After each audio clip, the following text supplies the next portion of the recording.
ناظرین، پچھلی قسط کے اختتام پر ہم نے دیکھا تھا کہ گورنر کاکامانوس الپاگوس سے کہتا ہے کہ ہمیں اپنے اندر کے اب غدار کو تلاش کرنا ہوگا کیونکہ سلجوکیوں سے ہماری جان چھوٹ گئی ہے۔ تو اس کے بعد ہمیں دوسری طرف دکھایا جاتا ہے جہاں پر اقچا خاتون ایک گھوڑے سے خفیہ خط نکالتی ہے اور اسے پڑھتی ہے۔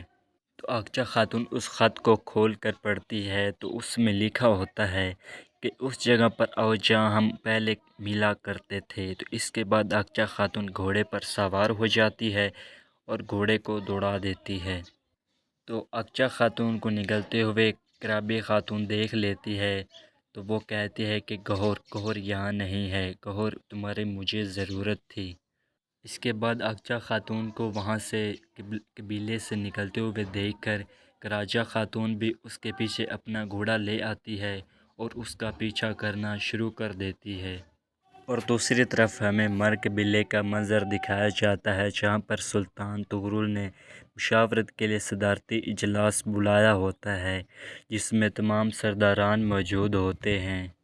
اس کے بعد ہمیں وہ منظر دکھایا جاتا ہے جب اقچا خاتون جنگل میں جا رہی ہوتی ہے اور وہ ایک جگہ پر رک جاتی ہے اور وہ اپنے گھوڑے سے نیچے اتر کر اپنے گھوڑے کو ایک طرف باندھ دیتی ہے اور اس کے پیچھے کراجا خاتون بھی موجود تھی جو اسے دیکھ رہی تھی۔ کراجا خاتون اقچا خاتون کا تعاقب کر رہی تھی تاکہ وہ پتہ لگا سکے کہ یہ یہاں پر کیا کرنے آئی ہے۔ اس کے بعد اقچا خاتون آگے بڑھتی ہے اور وہ تھوڑی ہی دیر آگے جا کر اپنا رومال جان بوجھ کر نیچے گرا دیتی ہے۔ وہ اپنا رومال نیچے گرانے کے بعد اقچا خاتون وہاں سے آگے بڑھ جاتی ہے۔ تو یہ دیکھ کر کہ رومال نیچے گر گیا ہے تو کراچا خاتون آگے آتی ہے اور وہ اس رومال کو اٹھا لیتی ہے۔ اور کراجا خاتون آ کر رومال اٹھا لیتی ہے تو تب اقچا خاتون وہاں سے آگے جا چکی تھی۔ دوسری طرف ہمیں مر قبیلے کا منظر دکھایا جاتا ہے جہاں پر سردار نے تمام سرداروں کو اکٹھا کیا تھا۔ تو اس کے بعد سلطان تمام سرداران کو کہتا ہے کہ ہم بہادر جنگجو اور ہمارے بہادر جنگجو اور ہمارے سرداران جب ہم اپنی تلوار نکال لیتے ہیں تو ہم کافروں کا خون بہائے بغیر تلوار کو نیان میں نہیں ڈالتے، اور جب ہم جنگ کے لیے تیار ہو جاتے ہیں تو جنگ کیے بغیر واپس نہیں آتے ہیں۔ اور ایک ہی چیز ہے جو ہمیں جنگ سے محروم کر سکتی ہے یا ہمیں روک سکتی ہے یا مجبور کر سکتی ہے، وہ واحد ایک چیز ہے اور وہ ہے مسلمانوں کی جان۔ اس کے بعد سلطان طغرل کہتا ہے کہ ہم نے اپنی تلواریں قسطنطنیہ میں موجود مظلوم مسلمانوں کی جان بچانے کے لیے نیان میں ڈالی ہیں۔ اور سلطان طغرل کہتا ہے کہ مظلوم مسلمانوں کی جان کی حفاظت کرنا ہمارا فرض ہے۔ تو یہ بات تمام سرداران بیٹھ کر سن رہے ہوتے ہیں۔ تو اس کے بعد جاوری بے کہتے ہیں کہ قسطنطنیہ میں موجود مسلمانوں کی حفاظت کے لیے اور وہاں پر موجود مقدس مسجد کو بچانے کے لیے اور مظلوموں کی جان کی حفاظت کے لیے ایسا کرنا ٹھیک نہیں ہے۔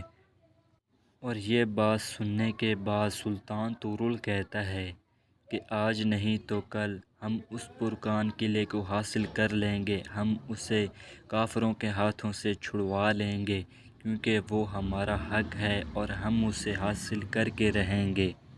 تو اس کے بعد سلطان طغرل کہتا ہے کہ ایک دن قسطنطنیہ کو فتح کرنے میں مسلمانوں کی مدد کرے گا۔ اس کے بعد سلطان طغرل کہتا ہے کہ میں نے آپ سے کہا تھا کہ پالندر جنگ کے بعد میں اپنے وارث کا اعلان کروں گا، اور مجھے امید ہے کہ میں اپنی جگہ پر جس کو بھی مقرر کروں گا آپ سب اس کی حمایت کریں گے اور میرے فیصلے کو احترام دیں گے۔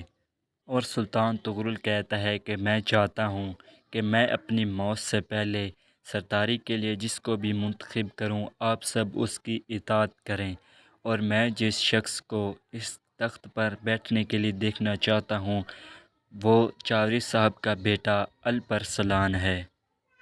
سلطان طغرل کا یہ فیصلہ سن کر تمام سرداران حیران ہو جاتے ہیں اور سلیمان صاحب اور انال بے بہت پریشان ہو جاتے ہیں، جبکہ الپرسلان اور ان کے چاوری صاحب بہت خوش ہو جاتے ہیں۔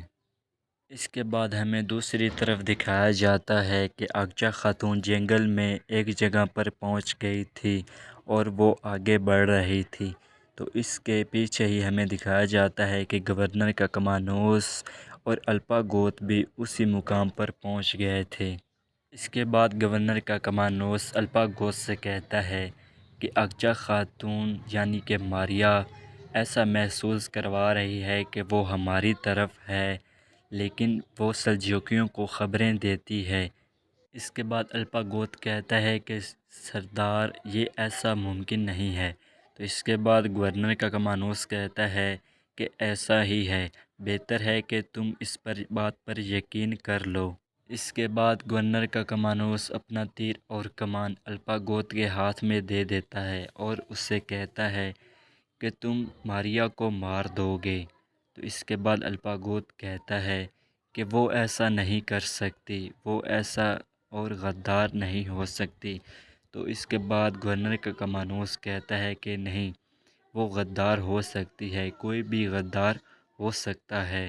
اس کے بعد وہ الپاگوت سے کہتا ہے کہ چلو تیر چلاؤ، اور تھوڑی ہی دیر بعد الپاگوت تیر کا نشانہ اغچا خاتون کی طرف لیتا ہے اور تھوڑی ہی دیر بعد اغچا خاتون کی طرف تیر چھوڑ دیتا ہے، اور یہ تیر جا کر اغچا خاتون کو لگ جاتا ہے، اور تیر لگنے کے بعد اغچا خاتون نیچے گر جاتی ہے اور بے ہوش ہو جاتی ہے۔ اور یہ سارا منظر دیکھ کر گورنر ککمانوس بہت خوش ہوتا ہے۔ تو دوسری طرف ہمیں دکھایا جاتا ہے کہ الپرسلان کہہ رہا تھا، الپرسلان اپنے سلطان طغرل سے کہہ رہا تھا کہ مجھے اس بات پر ہمیشہ فخر رہے گا کہ آپ نے مجھے اس فریضے کے لیے بہتر سمجھا، اور میں آپ کا شکریہ ادا کرتا ہوں کہ آپ نے مجھے منتخب کیا، لیکن البتہ آپ کو کسی اور کو سردار منتخب کرنا ہوگا۔ تو الپرسلان کی یہ بات سن کر تمام لوگ خاموش ہو جاتے ہیں اور حیران پریشان ہو جاتے ہیں۔ اور اسی کے ساتھ یہ ایپیسوڈ یہیں پر ختم ہو جاتا ہے۔ دوستو، اگر یہ ویڈیو آپ کو اچھی لگی ہو تو ہمارے چینل کو لائک اور سبسکرائب کرنا نہ بھولیے گا۔ بہت بہت شکریہ، اور ایسی مزید ویڈیو دیکھنے کے لیے بیل آئیکن کو دبائیں اور ہمارے چینل کو سبسکرائب لازمی کریں۔ اوکے، بائے، اللہ حافظ۔